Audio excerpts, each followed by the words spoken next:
오늘 우리에게 주시는 하나님의 말씀은 사도행전 9장 1절에서 9절까지의 말씀입니다.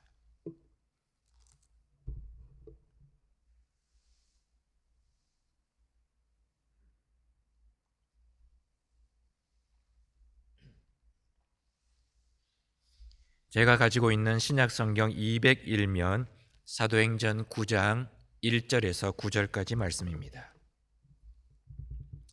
찾으셨으면 교독하시겠습니다. 제가 먼저 1절을 읽겠습니다. 사울이 주의 제자들에 대하여 여전히 위협과 살기가 등등하여 대제사장에게 가서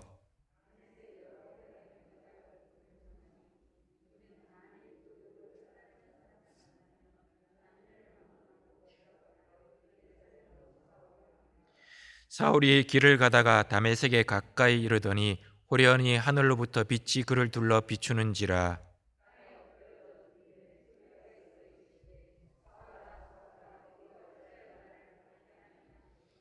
대답하되 주여 누구시니이까? 이르시되 나는 네가 박해하는 예수라.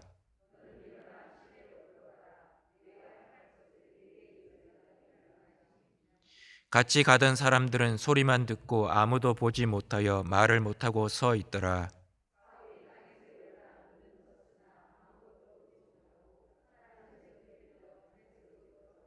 같이 읽겠습니다.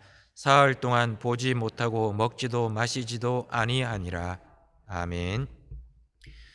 옛날 평안도 정주에 시각 장애인으로서 박수무당을 하던 백사겸이라는 분이 있었습니다. 이분이 워낙 굿을 잘해서 사람들로부터 굉장히 많이 용하다는 소문이 났었고 돈도 많이 벌었습니다. 그러다 보니까 어긋난 길로 가서 첩을 두면서 무당 생활을 했었습니다. 하루는 이제 굿을 하고 있는데 그렇게 표현하죠. 신내림을 받아야 된다라고 표현하는데 신내림이 되지 않는 겁니다. 가만히 주변을 살펴보니까 선교사가, 낯선 이방인 선교사가 그곳에 와 있는 겁니다. 그래서 아무리 용을 써도 신은 내리지 않고 땀만 뻑뻑 흘리면서 에르간장을 태우고 있었습니다. 그때 선교사님이 이 사람 백사람에게 이런 얘기를 했습니다. 자식을 망하게 하는 무당짓을 그만두시고 이제 예수 믿고 구원받으십시오 라고 한마디를 던졌습니다. 그리고는 그 굿을 하고 있는 곳을 떠나서 다른 곳으로 갔습니다. 선교사가 가자마자 신이 내려서 굿을 이제 나머지 굿을 다 하게 되었습니다. 그런데 이 백사겸은 고민에 빠졌습니다. 평상시 같으면 신이 잘 내려서 굿을 잘해서 용하다는 소문도 번지고 그래서 돈도 많이 벌 수 있었는데 유독 그날은 외국인 선교사 때문에 그랬든지 신 내리지도 않고 아무리 애를 써도 땀만 팍팍 흘리고 아무리 해도 굿이 되지 않았던 겁니다. 그리고 선교사가 던진 그 한마디가 계속해서 머릿속에 남아 있었던 겁니다. 자식 망하게 하는 무당짓을 그만두고 예수 믿고 구원받으십시오 라는 말이 계속 머릿속에만 남았던 겁니다. 그래서 그 다음 날 그 선교사님을 찾아갔습니다. 정말 내가 모시는 신보다 더 위대한 신이 있습니까? 선교사님이 대답했습니다. 당신이 모시는 신보다 더 위대하신 분, 온 우주를 만물을 창조하신 분이 바로 예수 그리스도이시고 그분이 당신을 구원하기 위해서 이 땅에 오셨습니다 라고 복음을 전했습니다.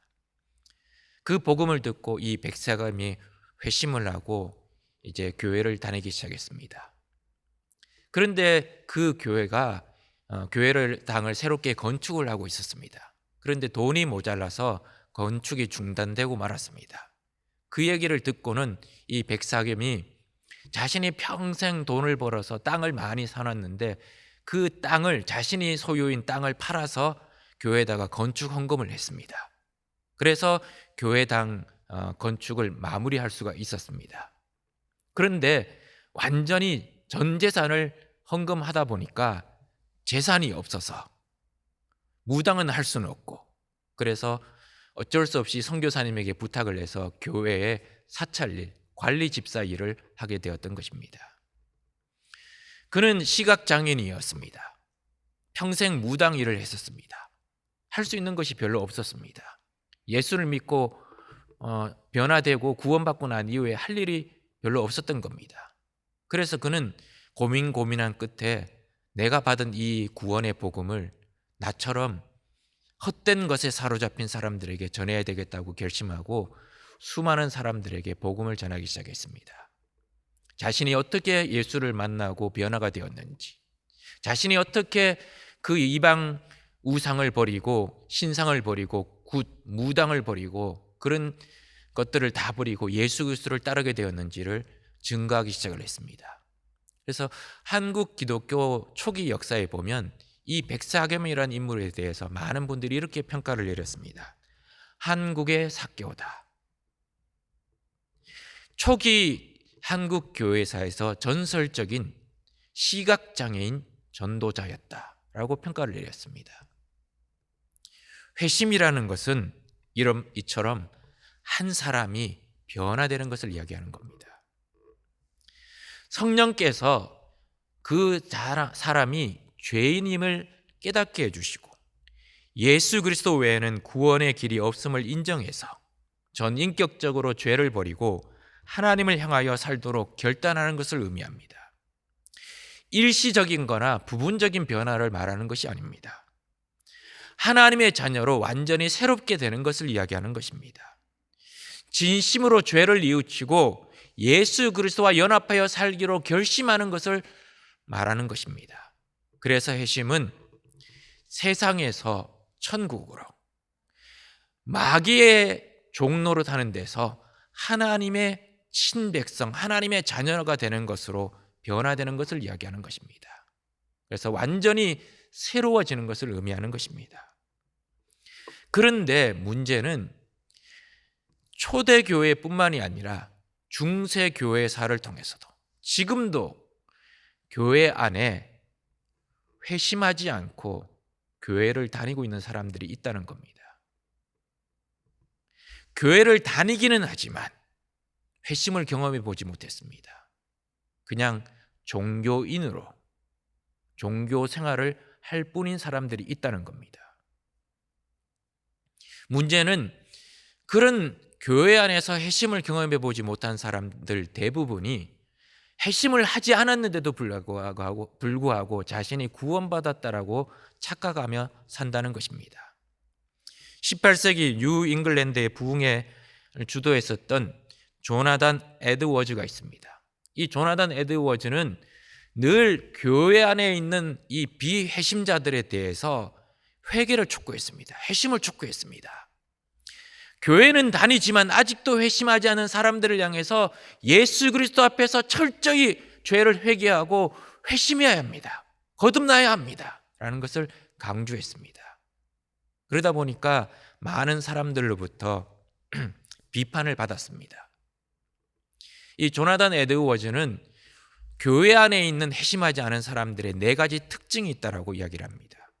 첫 번째는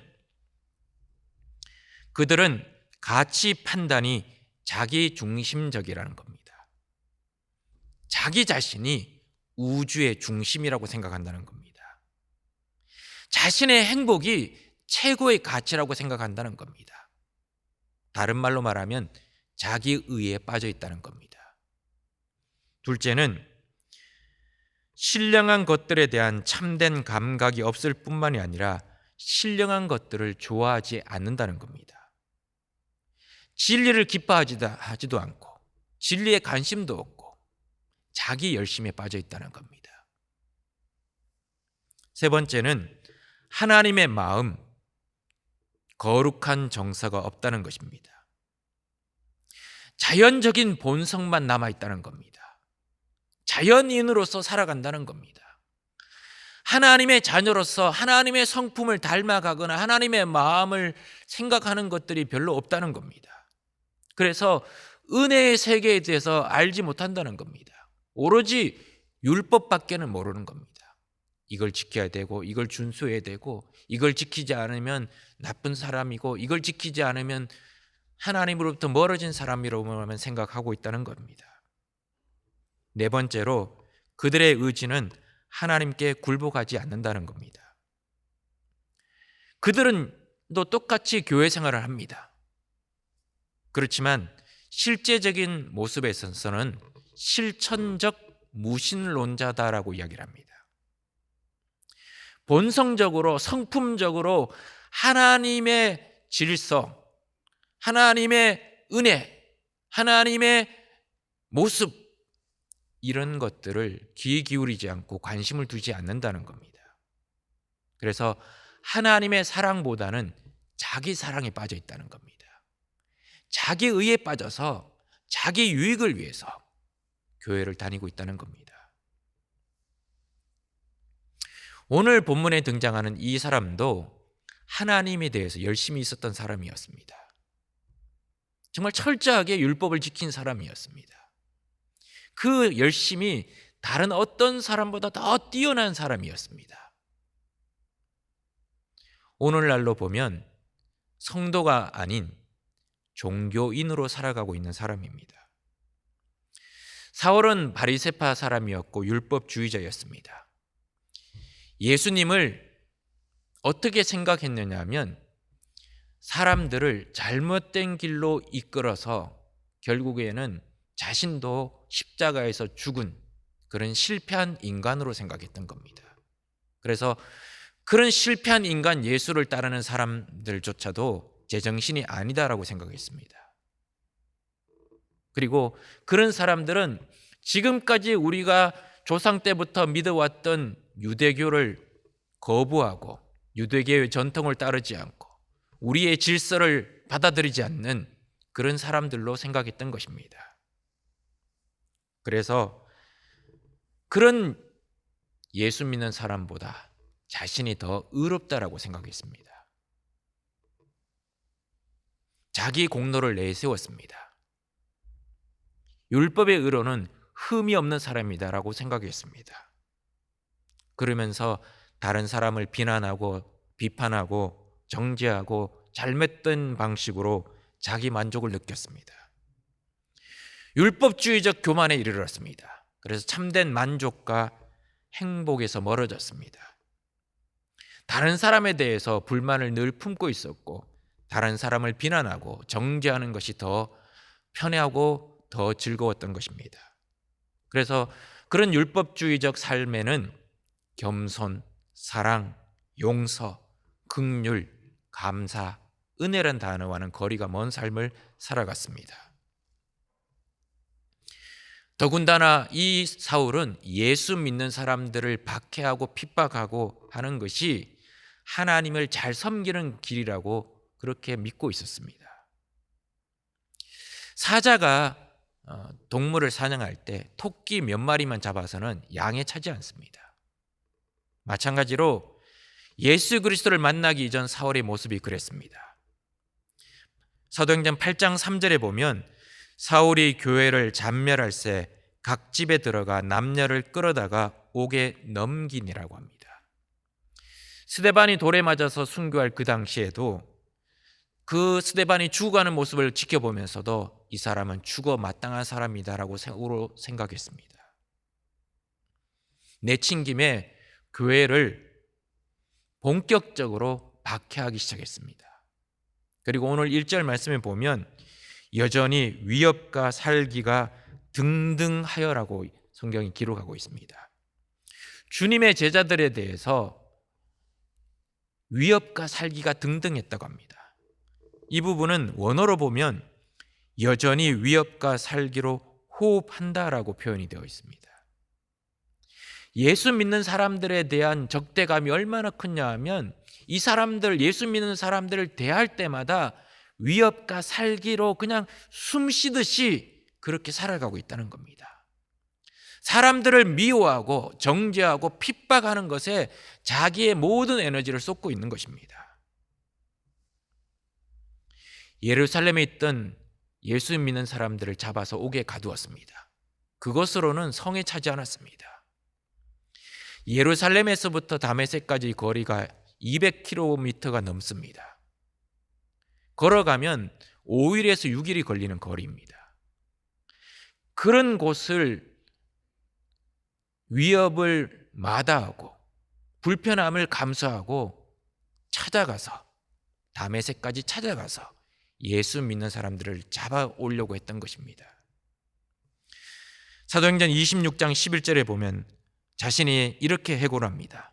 심히 격분하여 외국 성까지 가서 핍박하였다라고 스스로가 자신의 모습을 고백합니다. 예루살렘에서의 박해를 피해서 먼 나라로 도망간 예수 믿는 사람들을 잡으려고 그곳까지 쫓아갔다는 겁니다. 이 사울은 예수 그리스도를 만나기 이전까지는 종교인으로 살았습니다. 철저히 율법의 메인 존재로 살아갔습니다. 다른 사람을 비판하고 정죄하고 다른 사람을 깎아내리고 심지어 죽이는 일에 앞장섰던 인물이었습니다. 신앙생활하는 사람들 속에서도 이런 사람들이 있을 수 있습니다. 혈기를 부리고 신경질을 내거나 주변 사람들을 힘들게 하는 사람이 있습니다.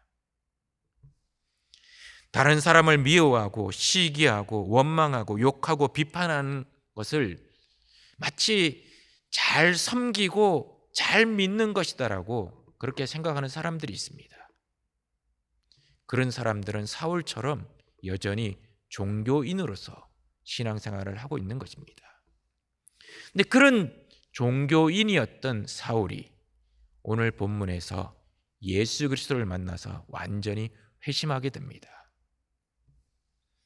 이 사건은 신약 성경에서 가장 놀라운 사건 중에 하나입니다.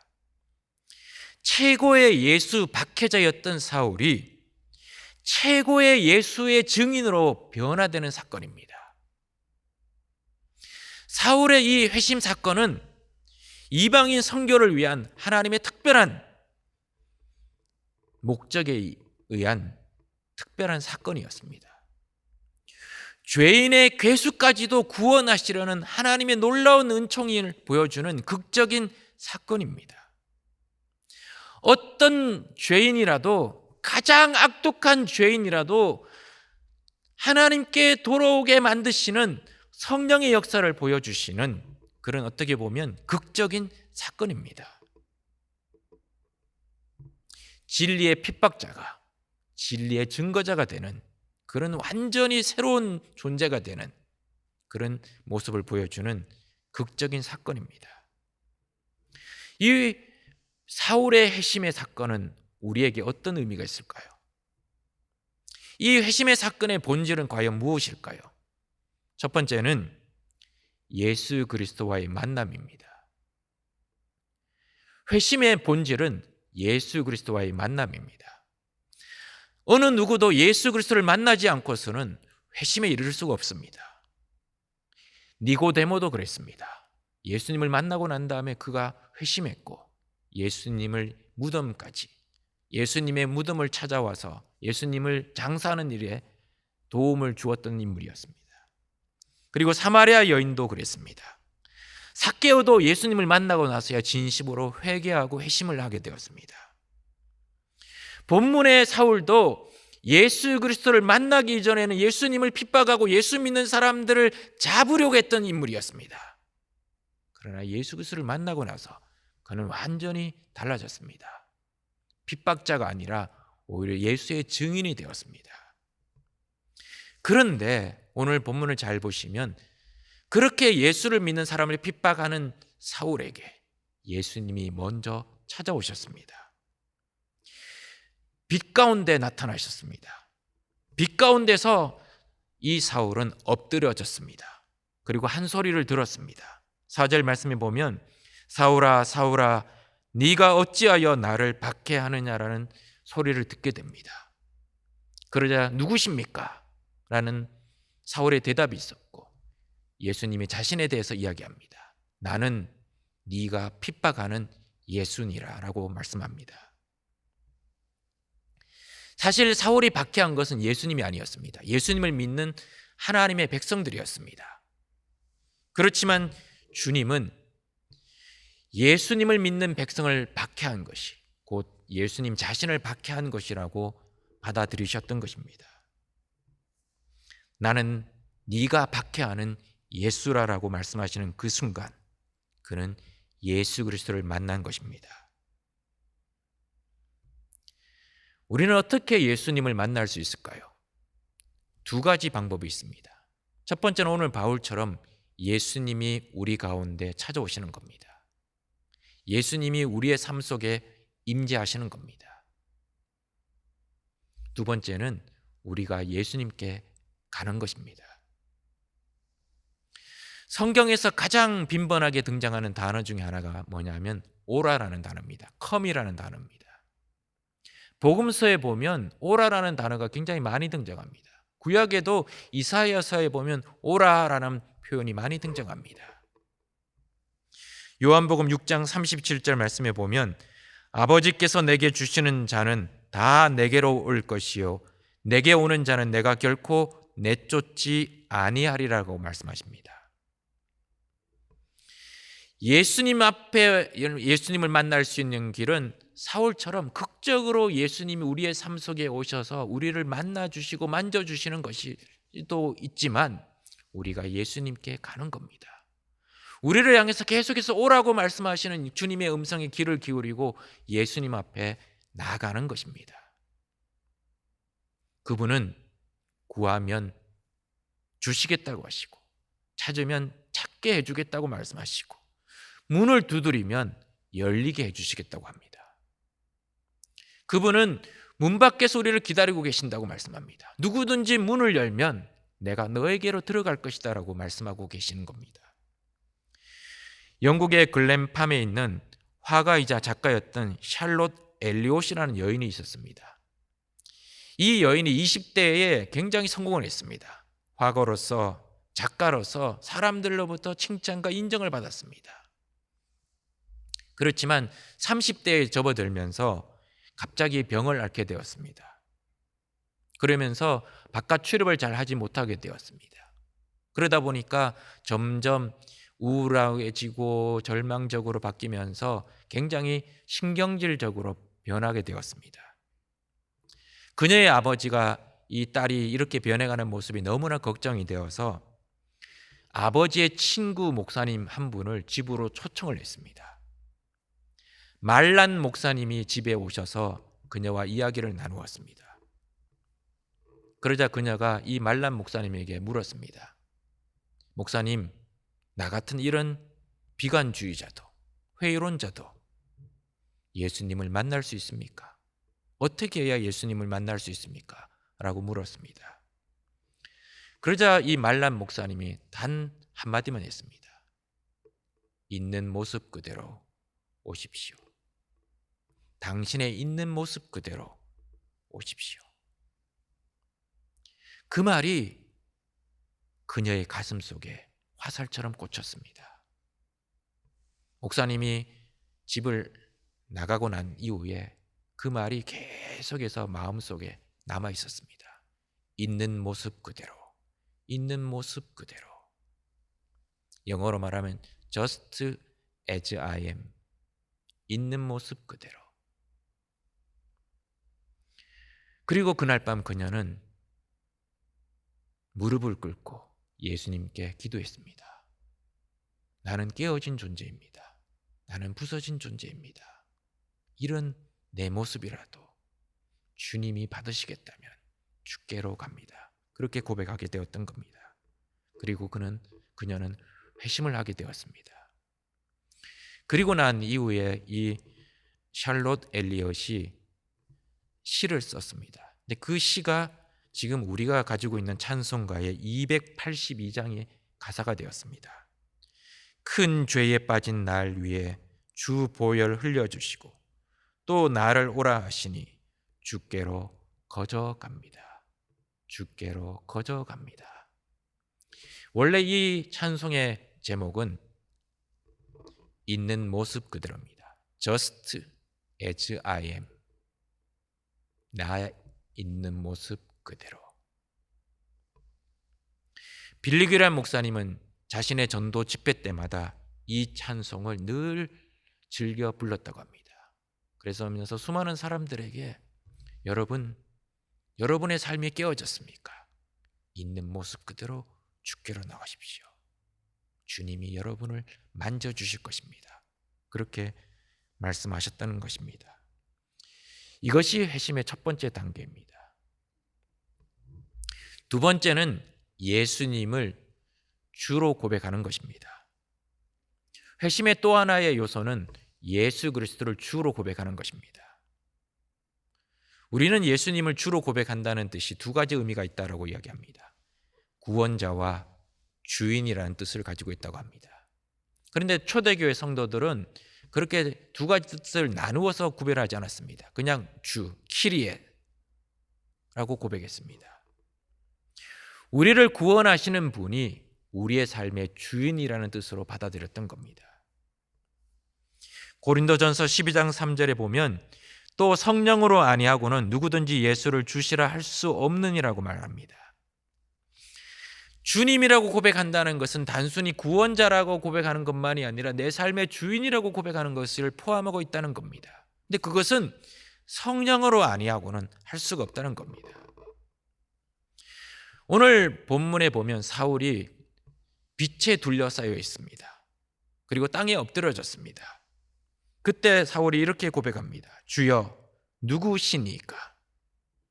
그 순간 이미 그의 마음속에 성령이 그를 만지고 계셨습니다. 지금 내가 만나고 있는 이분이, 지금 내게 다가오신 이분이 내 인생의 주인이 되실 것이라는 것을 그는 느끼기 시작한 겁니다. 그래서 사도 바울은 그 이후에 전도를 하면서 수많은 사람들에게 복음을 전하면서 로마서 10장 13절에 이렇게 이야기를 합니다. 누구든지 주의 이름을 부르는 자는 구원을 받으리라고 얘기합니다. 누구든지 주님의 이름을 부르는 자는 구원을 받으리라고 전했습니다. 주님의 이름을 부른다는 것은 성령으로 아니하고는 할 수 없는 일이기 때문에 누구든지 주의 이름을 부르면 구원을 받으리라고 증거했다는 것입니다. 초대교회 시절에는 로마 제국이 지중해 연안을 지배하던 시절이었습니다. 그때 로마 제국의 백성들은 낯선 사람을 만나면 늘 이렇게 인사를 했다고 합니다. 가이사가 주님이십니다. 가이사가 주님이십니다. 황제가 우리 주인입니다 라고 고백했다는 겁니다. 그러면 상대방도 똑같이 인사했습니다. 맞습니다. 나의 주님은 가이사입니다 라고 인사를 했다고 합니다. 그런데 예수를 믿는 그리스도인들은 그렇게 상대방을 모르는 사람을 만나면 어떻게 인사했냐면 상대방이 가이사가 주님이십니다라고 인사를 하면 이렇게 인사를 했습니다. 아닙니다. 예수 그리스도만이 진정한 주님이십니다. 그렇게 고백했던 겁니다. 근데 그 인사말 한마디 때문에 수많은 성도들이 잡혀갔고 사자밥이 되고 때로는 인간 횃불이 되어서 불에 타 죽어가는 순교를 경험하게 되었던 겁니다. 예수를 믿는 성도들이 그렇게밖에 이야기할 수 없었던 것은 예수 그리스도가 주님이시라는 것이 사실이었기 때문입니다. 우리는 어떻습니까? 예수 그리스도가 구원자이시자 내 삶의 주인이시라고 믿고 고백하고 살아가고 있습니까? 아니면 구원자로서 메시아로서 예수 그리스도는 언제든지 환영하고 받아들이지만 내 삶의 주인의 자리는 결코 놓을 수 없습니다라고 그렇게 살아가고 있습니까? 세 번째 회심의 본질의 세 번째는 변화된 삶을 살게 되는 것입니다. 바울 사도는 이 회심의 사건을 본문 9장에는 기록되어 있지만 사도행전에서 두 번 간증을 합니다. 사도행전 22장과 26장에 자신이 어떻게 예수님을 만났는지에 대해서 사람들 앞에 이야기를 합니다. 22장 9절에서 10절에 이렇게 그가 자신의 고백으로 이야기합니다. 나와 함께 있는 사람들이 빛은 보면서도 나에게 말씀하시는 이의 소리는 듣지 못하더라. 내가 이르되 주님 무엇을 하리이까? 주님 무엇을 하리이까? 예수 그리스도 앞에 자신의 인생이 완전히 무너졌습니다. 엎드려졌습니다. 자신의 지금까지 생각했던, 자신의 지금까지 최상의 가치라고 여겼던 그 모든 것들이 바로 그 순간 다 깨어지고 부서졌습니다. 자신의 삶의 주인이라고 생각했던 그 모든 것들이 한순간에 다 박살이 났습니다. 그러자 자신에게 다가오신 예수 그리스도를 향해서 이렇게 묻습니다. 주님, 무엇을 하리까? 주님, 이제부터 무엇을 하면 좋겠습니까? 이제부터 어떻게 살아야 되겠습니까? 그렇게 예수님께 물었던 것입니다. 이 질문이 회심한 사람의 질문이라고 믿고 살아가야 하는 것입니다. 인생의 주인이 달라졌다면 피할 수 없는 질문입니다. 예수를 만나서 예수님을 붙잡게 된 바울의 변화를 성경학자들은 세 가지로 이야기합니다. 첫 번째는 바울은 그리스도인들을 붙잡으러 왔다가 그리스도에게 붙잡힌 삶을 살게 되었다라고 이야기합니다. 예수 믿는 사람들을 붙잡으려고 왔는데 오히려 예수님께 붙잡혔다는 겁니다. 두 번째는 바울은 예수가 메시아라는 메시지를 제거하러 왔다가 예수가 메시아이심을 증거하는 메신저가 되었다는 겁니다. 예수가 메시아라는 메시지를 제거하려고 왔는데 오히려 예수가 메시아라는 것을 증거하는 메신저가 되었다고 합니다. 그리고 세 번째, 그는 그리스도인들을 박해하는 자이었다가 그리스도인들과 함께 박해를 받는 자가 되었다는 겁니다. 박해를 하는 사람이었는데 예수님을 만나고 난 이후에 그는 박해를 받는 자가 되었던 겁니다. 이것만큼 완전하고 분명한 변화가 무엇이 있겠습니까?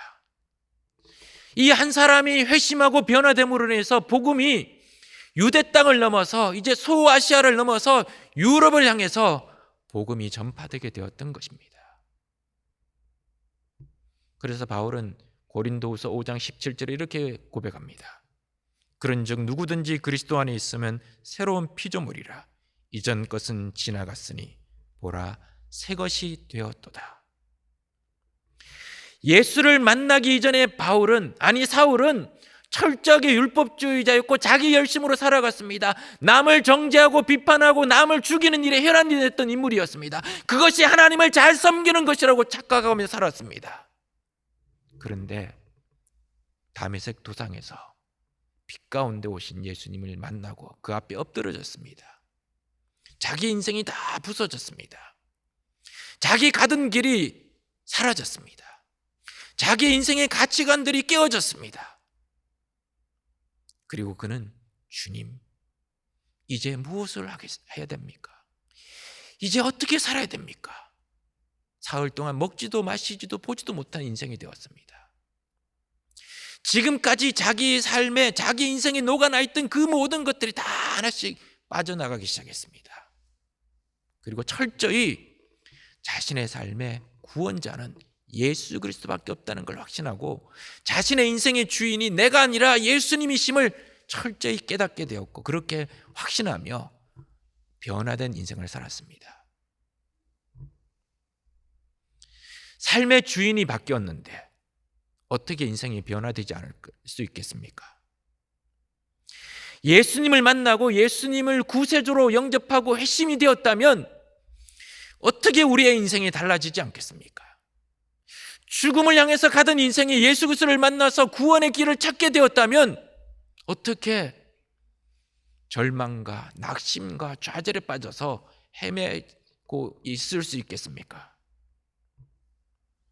물론 회심은 한순간에 우리를 성자로 만드는 것은 아닙니다.